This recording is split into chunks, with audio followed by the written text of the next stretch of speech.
Alright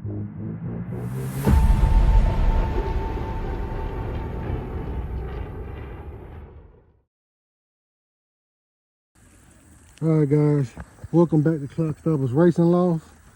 Today is going to be the second day. You guys can see the birds over there in the basket.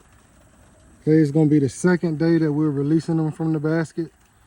Never mind all this stuff. You see all this junk everywhere. Me and my son have been cleaning out up under this little barn shed and or barn carport, whatever you want to call it.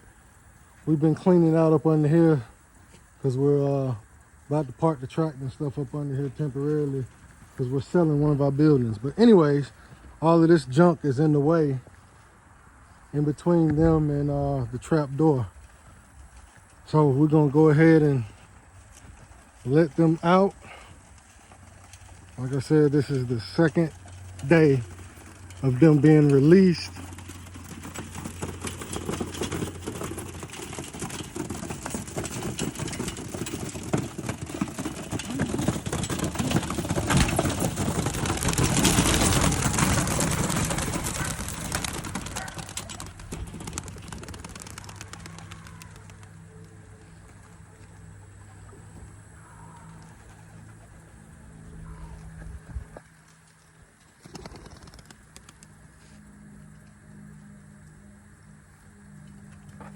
All right, guys, I thank you for tuning in to Clock Stoppers Racing Loft, and we will see you guys soon.